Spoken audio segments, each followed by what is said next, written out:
ଏବେ ଦୋଛକିରେ ପଡ଼ିଯାଇଛନ୍ତି ଉଚ୍ଚଶିକ୍ଷା ମନ୍ତ୍ରୀ ସୁର ସୂର୍ଯ୍ୟବଂଶୀ।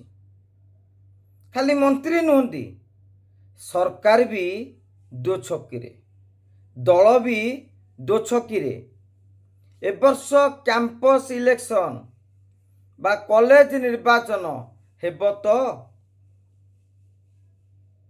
ଗତ ବର୍ଷ ସରକାର ପ୍ରଥମେ ନିଷ୍ପତ୍ତି ନେଇଥିଲେ କଲେଜ ଇଲେକ୍ସନ୍ କରିବା ପାଇଁ, କିନ୍ତୁ ପରେ କଲେଜ ଇଲେକ୍ସନ୍କୁ ନ କରିବାକୁ ନିଷ୍ପତ୍ତି ନିଆଯାଇଥିଲା।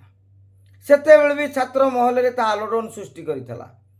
କାହିଁକି ନା ବିରୋଧୀ ଦଳରେ ଥିବାବେଳେ ଯେଉଁ ଭାରତୀୟ ଜନତା ପାର୍ଟି ଛାତ୍ର ନିର୍ବାଚନ ପାଇଁ ବାର ବାର ଦାବି କରି ଆସୁଥିଲେ, ସେହି ଭାଜପା ସରକାର କାହିଁକି କଲେଜ ନିର୍ବାଚନ ପାଇଁ ପଛଘୁଞ୍ଚା ଦେଲେ? ଏ ପ୍ରଶ୍ନ ଉଠିବା ସ୍ୱାଭାବିକ। ଅବଶ୍ୟ ସେତେବେଳେ ଗୋଟେ ସରକାରଙ୍କ ପାଖରେ ଖସିଯିବାର ବାଟଟିଏ ଥିଲା। ଜୁନ୍ ମାସରେ ସରକାର ହେଲା, ଜୁଲାଇ ଅଗଷ୍ଟ ସେପ୍ଟେମ୍ବର ହାତରେ ମାତ୍ର 3 ମାସ ସମୟ। କ୍ୟାମ୍ପସରେ ପ୍ରସ୍ତୁତ ନଥିଲା। 4-5 ବର୍ଷ ଧରି ବିଜୁ ଜନତା ଦଳ ସରକାର ନିର୍ବାଚନ କରେଇ ଦେଉନଥିଲା। ଏଇଭଳି ଅନେକ ବାହାନା ବିଜେପି ସରକାର ପାଇଁ, ମୋହନ ସରକାରଙ୍କ ପାଇଁ, ମନ୍ତ୍ରୀ ସୁର ସୂର୍ଯ୍ୟ ପାଇଁ ମଧ୍ୟ ଥିଲା। କିନ୍ତୁ ଏବେ ଆଉ ତ ସେ ବାହାନା ଚଳିବନି। ଆପଣମାନେ ବାର କହୁଥିଲେ ଯେ ଛାତ୍ର ନିର୍ବାଚନ ନ କରି ଆମମାନଙ୍କର ଭବିଷ୍ୟତ ନେତାଙ୍କୁ ମାରି ଦିଆଯାଉଛି। ନବୀନ ବାବୁ ହାରିବା ଭୟରେ ଛାତ୍ର ନିର୍ବାଚନ କରୁନଥିଲେ। ଏଭଳି କଥା ଯେତେବେଳେ ଭାରତୀୟ ଜନତା ପାର୍ଟି କହୁଥିଲା, କ୍ୟାମ୍ପସ୍ ନିର୍ବାଚନ ପାଇଁ ଯେତେବେଳେ ଅଖିଳ ଭାରତୀୟ ବିଦ୍ୟାರ್ಥୀ ପରିଷଦ ପକ୍ଷରୁ ଆନ୍ଦୋଳନ ହେଉଥିଲା, ଏବେ ନିର୍ବାଚନ ବନ୍ଦ ହେଲେ ଲୋକେ କ'ଣ କହିବେ? ସାଧାରଣ ଲୋକଙ୍କ ମନରେ କ'ଣ ଧାରଣା ରହିବ? ଆରେ ସେ ସରକାର ଯାହା, ଏ ସରକାର ସେୟା। କିନ୍ତୁ ଆଉ ଗୋଟିଏ ଧାରଣା ରହିବ, ବିଜୁ ଜନତା ଦଳ ଅମଳରେ ଛାତ୍ର ନିର୍ବାଚନ ନ କରାଯିବା ପଛରେ ଗୋଟିଏ ବଡ଼ କାରଣ ଥିଲା। ବିଜେଡି ଚାହୁଁନଥିଲା ତାଙ୍କ ଦଳ ଭିତରେ ଗୋଟେ ବିବାଦ ବଢ଼ୁ।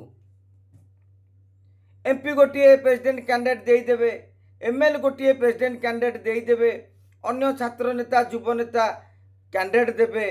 ସେଇ ଭିଡ଼ତଣା ଭିତରେ ଏବିପି, ଡିଏସ୍ଓ କିମ୍ବା ଏସ୍ୟୁସିଆଇର ପ୍ରାର୍ଥୀମାନେ ଜିତିଯିବେ ଏବଂ କଲେଜ ଇଲେକ୍ସନ୍ ଗୋଟେ ଫାଟ ସୃଷ୍ଟି କରେ ଦଳରେ।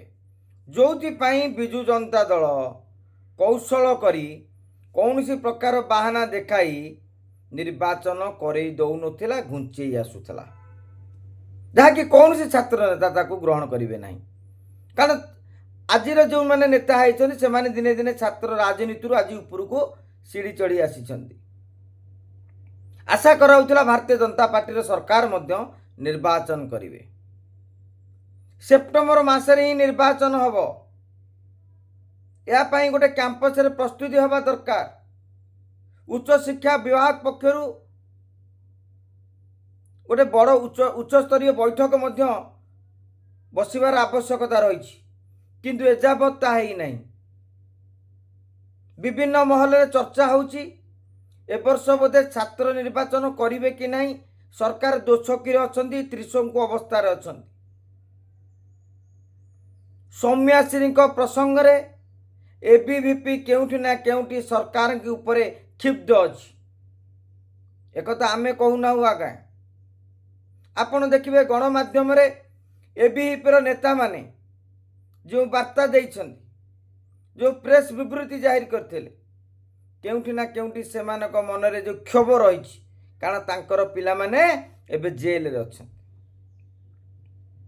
ସେ ଚାହୁଁଥିଲେ ଅନ୍ୟମାନଙ୍କୁ ବନ୍ଧା ହେବା ପାଇଁ, ହେଲେ ନିଜେ ବାନ୍ଧା ହେଇଗଲେ। ଏବିଭିପି ସେତିକି ଜୋରରେ ଲଢ଼ିବ କି ନାହିଁ ଜଣାପଡ଼ୁନାହିଁ। ଏବେ ବି କ୍ୟାମ୍ପସରେ ବିଜୁ ଜନତା ଦଳର ବି ଦବଦବା ରହିଛି, କେହି ଅସ୍ୱୀକାର କରିବେନି। ଏବଂ ଭାରତୀୟ ଜନତା ପାର୍ଟିର କ୍ୟାଣ୍ଡିଡେଟ୍କୁ ହରାଇବା ପାଇଁ, ଏବିଭିପିର କ୍ୟାଣ୍ଡିଡେଟ୍କୁ ହରାଇବା ପାଇଁ ବିଭିନ୍ନ କ୍ୟାମ୍ପସରେ ବିଜୁ ଜନତା ଦଳ, କଂଗ୍ରେସ ଓ ଡିଏସ୍ଓର ପିଲାମାନେ ଯଦି ଏକାଠି ହୁଅନ୍ତି आश्चर्य हबार नहीं। कहीं ना राजनीति रे सबू आज्ञा संभव। समस्ते सुविधावाद राजनीति करती। आदर्शवाद गोटे पटे, सुविधावाद आउ गोटे पटे।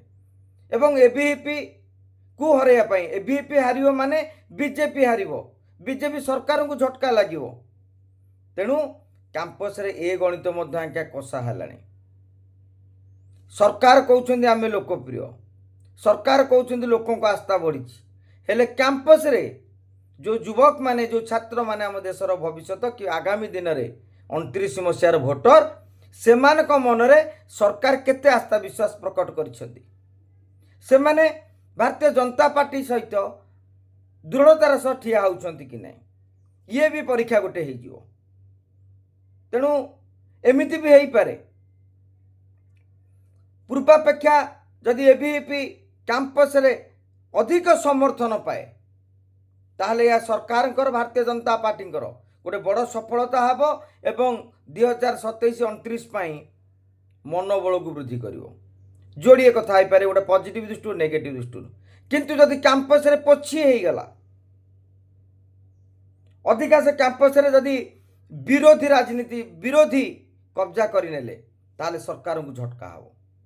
तेणु एबे मोहन सरकार, सूर्यवंशी सूरज, मनमोहन सामल एमाने सबु चिंतारे पड़ी जाइछन्ति। निर्वाचन कले भल हब ना नाई। एबे भी आपण कैंपस माने देखिबे धीरे धीरे ताती बढ़िबारे लागिलानी। कहीं ना समूह नेता भाबुछन्ति नवीन सरकार सिना पछ गुंचा देले, किंतु बीजेपी सरकार, मोहन माझी सरकार ये पछगुंचा देबे नहीं। किंतु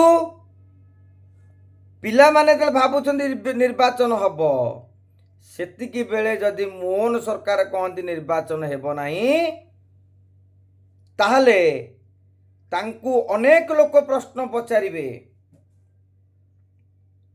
नवीन बाबू करू नथिया बेले जदि समालोचना करुथिले ताहले आज्ञा एबे आपण काहींकी करू नाहंती। आपणकर कौन पराजय को डर लगिलानी कि? तेणु ये दो छकी भितरु भारतीय जनता पार्टी सरकार, मोहन माझी, मंत्री सूरज सूर्यवंशी और राज्य सभापति मनमोहन सामल किभली बाहरुछन्ति ताहा देखिबाकू बाकी रहिला। नमस्कार।